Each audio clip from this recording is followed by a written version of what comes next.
itu Samsun Amazon something, kota Samsun, perbukitan dan lautan kayak dibuang atau dia ya, hal tersebut menjadi pilihan dan konsekuensi bagi mereka untuk menjaga regenerasi dari kelompoknya.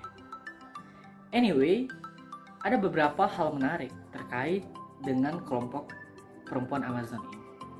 Penamaan mereka sebagai kelompok Amazon ini dikarenakan kemahiran mereka dalam menguasai medan pertempuran. Nah, yang menjadi menarik adalah kelompok ini dengan sengaja memotong payudara mereka atau buah dada sebelah kanan. Tentu hal ini dilakukan melalui atau dengan ritual-ritual khusus yang mereka percayai. Wow. Nah, mereka melakukan ini dikarenakan alasan untuk mempermudah pergerakan mereka dalam melakukan perperangan atau pertempuran. Menarik bukan? Wow. Hal menarik lainnya bagi kelompok perempuan Amazon ini adalah dahulu nih, apabila dalam suatu pertempuran atau peperangan ini jatuh korban laki-laki, maka mereka akan dimakamkan ini bersama dengan senjata atau alat perang yang mereka gunakan pada saat itu. Namun aturan ini tidak berlaku bagi kelompok perempuan. Menjadi istimewa ketika kelompok perempuan Amazon ini mereka diperlakukan sebagaimana yang didapatkan oleh prajurit atau para orang-orang yang terlibat dalam pertempuran yang berjenis kelamin laki-laki.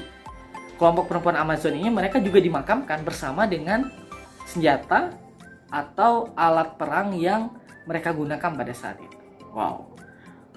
Berarti kesetaraan gender itu udah mulai ada gitu ya digalakan. Namun mungkin dengan pemahaman yang agak-agak berbeda tentunya, beda zaman, beda juga cara penerapan dan aplikasinya. Anyway bro, jadi mungkin cukup sampai situ cerita tentang tabung pengalaman di Samsun Turki. Kemudian ada satu hal yang istimewa yang menurut saya juga patut untuk dibagikan kepada teman-teman terkait dengan kisah tabung pengalaman di kota Istanbul, Turki. Namun sebelum saya bercerita tentang hal-hal menarik yang didapat atau hal-hal menarik yang mungkin bisa teman-teman atau bosku sekalian rasakan nanti ketika mengunjungi untuk pertama kali atau ke beberapa kali negara Istanbul, maksud saya negara Turki, tepatnya Istanbul.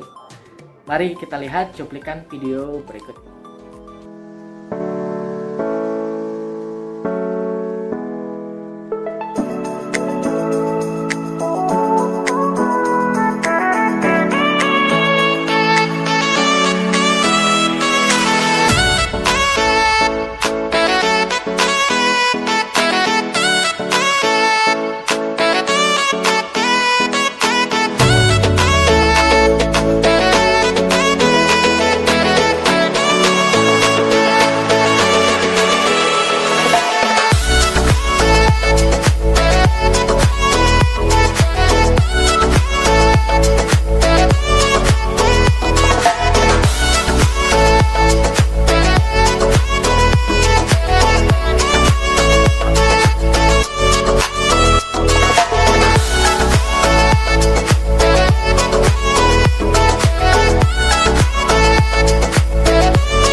Anyway bosku, jadi semoga video sebelumnya itu bisa memberikan sedikit gambaran ya.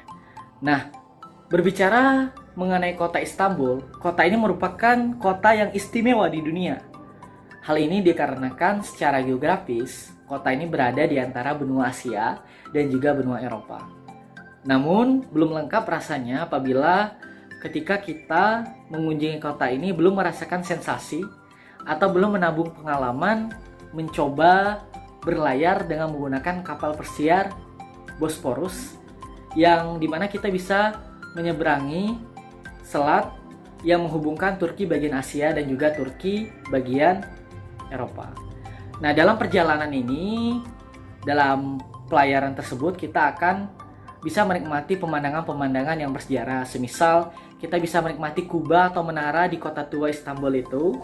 Kita juga bisa menikmati istana Dolmabahce dan bangunan-bangunan bersejarah lainnya begitu.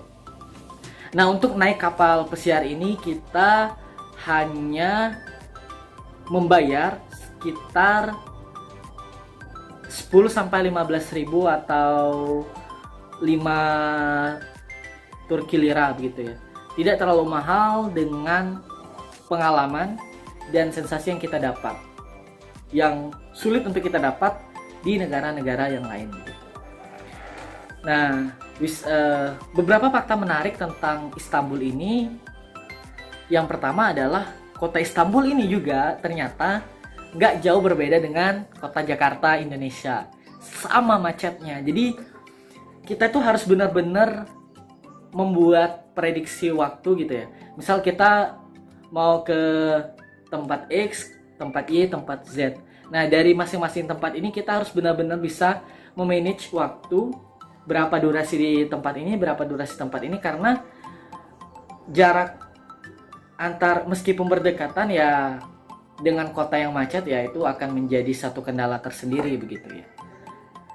Nah, ketika kita berkunjung ke Istanbul juga jangan lupa itu mengunjungi kawasan Sultan Ahmet atau Sultan Ahmet Square. Nah, di kawasan ini sebenarnya ada beberapa tempat wisata, semisal dua yang paling fenomenal diantaranya adalah Blue Mosque atau Masjid Sultan Ahmet dan juga Hagia Sophia atau Hagia Sophia. Nah, masjid yang pertama ini Blue Mosque itu ya, masjid ini merupakan salah satu masjid yang terbesar ya di sana. Penamaan masjid ini juga dinamakan sesuai dengan ya pendirinya saat itu, Sultan Ahmet itu. Aku ketika berkunjung ke masjid ini yang menjadi menarik, meskipun pada saat itu sedang terjadi renovasi ya. Ya, warna masjidnya itu biru, makanya sesuai dengan namanya Blue Mosque. Ini ketika kita mau ngambil air wudhu itu juga beda gitu sensasinya. Nah, sensasi yang berbeda ini yang mungkin satu pengalaman yang otentik gitu ya, ketika kita beribadah di Masjid Sultan Ahmet itu. Yang menarik lainnya adalah aku juga melihat beberapa wisatawan yang mungkin itu non muslim ya. Mereka non muslim tapi tetap diperbolehkan untuk masuk ke masjid itu dengan catatan mereka harus membayar sewa kain tambahan untuk menutupi aurat begitu. Dan untuk masuk ke Sultan Ahmet ini juga luar biasa antrinya, karena ini juga tidak dipungut biaya. Dan di samping Masjid Sultan Ahmet ini juga ada makam-makam raja-raja gitu ya. Jadi kita masuk itu nanti ada beberapa makam terus sesuai namanya gitu nanti, dan juga kayak ada deskripsi singkat terhadap makam itu yang ada di makam itu gitu. Nah, di depan Masjid Sultan Ahmet atau Blue Mosque ini itu berhadapan langsung dengan bangunan yang bernama Hagia Sophia atau Hagia Sophia ya. Bangunan ini sebenarnya pada awalnya ini pertama kali ini sebagai gereja. Namun pada kekaisaran Konstantinopel pada saat itu ya bangunan gereja ini diubah, difungsi alihkan sebagai masjid untuk beribadah. Yang awalnya gereja jadi masjid. Namun Turki modern saat ini menjadikan bangunan Hagia Sophia atau Hagia Sophia ini sebagai museum. Nah, jadi kita bisa masuk ke museum ini. Nah, tips jika teman-teman ingin masuk ke museum ini sebenarnya kita bisa menggunakan pakai Istanbul Card, atau kalau misalnya punya teman-teman atau kayak punya kenalan di Turki, kita bisa pinjem nih student cardnya, atau dengan student cardnya mereka itu bisa mendapat biaya yang agak ringan gitu. Nah, di kawasan Sultan Ahmed atau di kawasan Sultan Ahmed Square ini ya kita bisa benar-benar menikmati nuansa kehidupan Eropa begitu ya, yang dibilang kebebasan, yang bagaimana mereka toleransi dan hangatnya masyarakat di Turki ini begitu terasa nih di kawasan ini, di kawasan wisata ini. Mungkin karena wisata ini juga lokasi wisata ini juga salah satu yang fenomenal di dunia begitu ya. Nah, ketika kita berkunjung ke sini juga jangan sampai lupa kita ya berkeliling untuk mengabadikan momen kita gitu ya. Dan mungkin kita juga ingin membawa cenderamata atau oleh-oleh buat ya orang-orang terkasih gitu. Di lingkungan ini yang menarik itu ada satu gang, di mana di gang ini tuh penjualnya itu atau pramuniaganya itu mereka ternyata itu orang Indonesia dan pasti ya berbahasa Indonesia. Jadi kita bisa melakukan transaksi jual beli itu dengan menggunakan bahasa Indonesia. Yang lebih menarik lagi adalah di kawasan itu kita bisa membayar pakai uang rupiah. Nah, kalau seandainya teman-teman atau bosku sekalian tuh datang nih, tapi ternyata uang cash Turki liranya tuh habis dan di dompet tuh ada uang rupiah.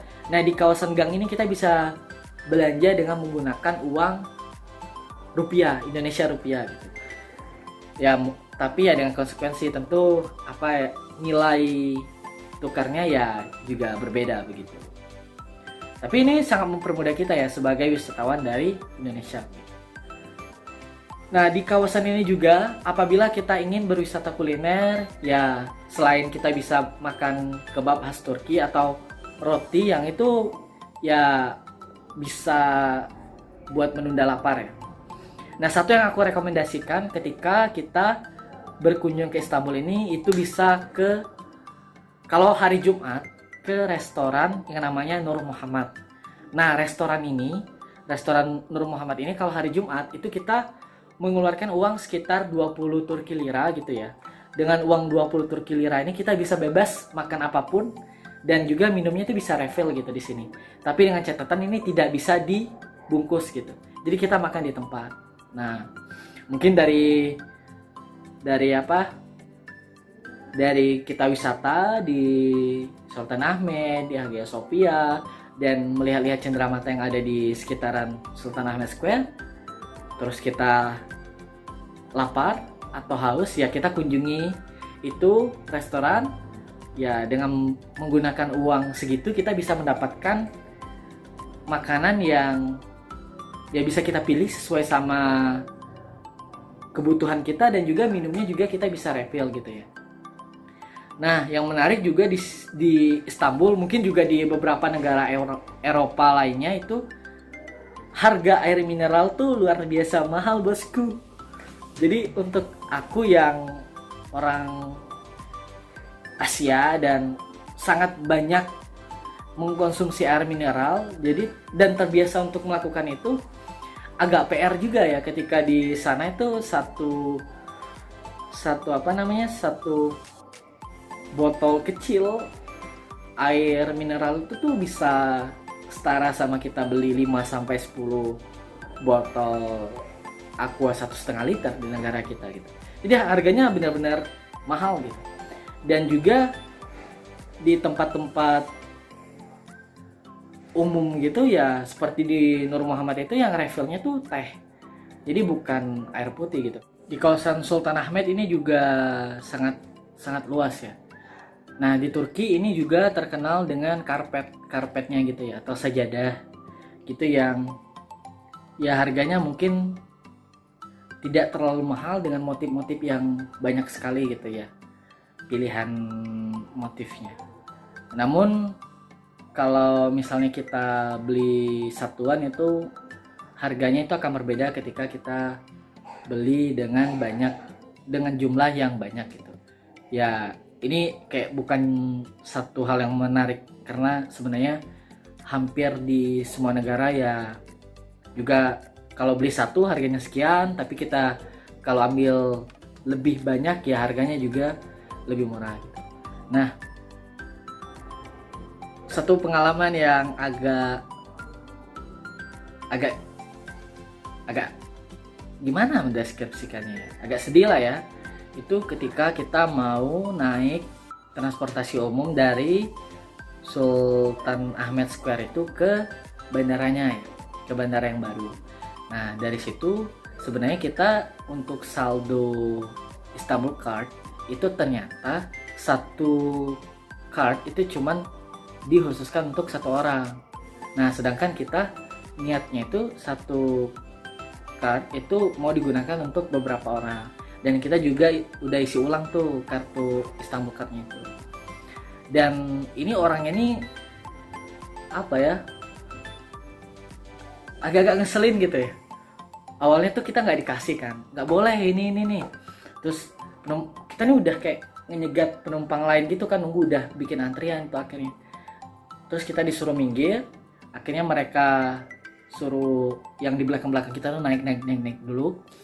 Nah setelah itu ditanya tuh kita dari mana gitu, kita jelasin bahwa kita ini warga negara Indonesia yang saat ini tuh sedang mengikuti salah satu program dari Kementerian Pemuda dan Olahraganya di Turki. Sebenarnya lokasi kegiatannya itu di kota Samsun, tapi ini kita lokasi ke Samsun, ke Istanbul ini untuk kita ya sekalian mampir buat jalan-jalan gitu. Setelah kita jelaskan gitu-gitu, setelah negosiasi ya akhirnya tuh ya udah boleh bayar cash satu orang, tapi tetap harus tap pakai Istanbul Card itu. Dan untungnya tuh uang cashnya itu juga bukan literally uang cash biasa gitu ya, maksudnya tuh bisa cash pakai kartu ATM yang lain gitu, maksudnya pakai kartu yang lain. Kalau tadi kan dia mintanya Istanbul Card, nah kita akhirnya bisa naik itu pakai kartu ATM bank di negara kita gitu. Nah untungnya dengan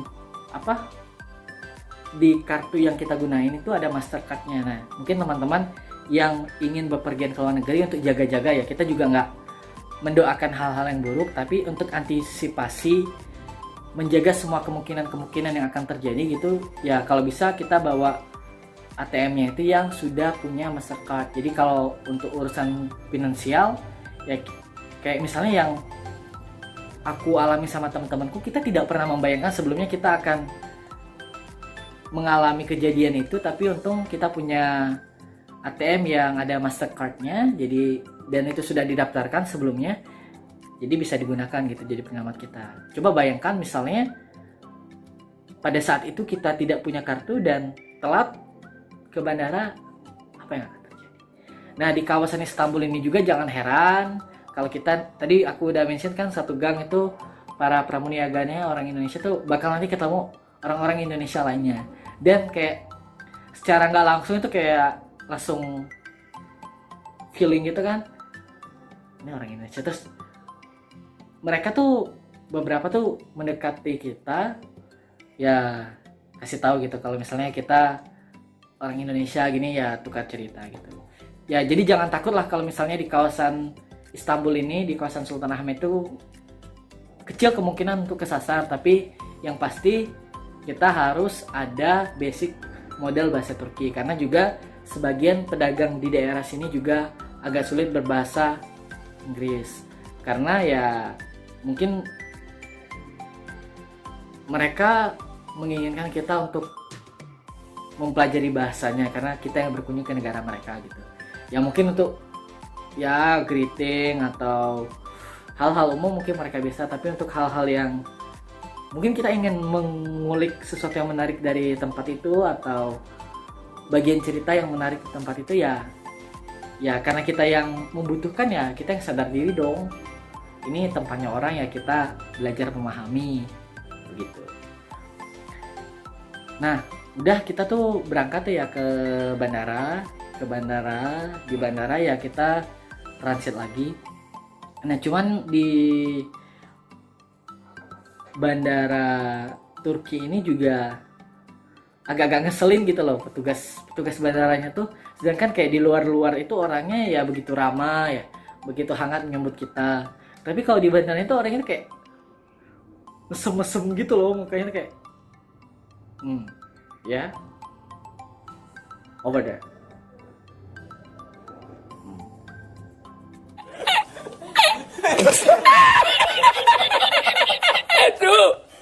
Kayak ekspresi mereka tuh ngeselin banget gitu loh.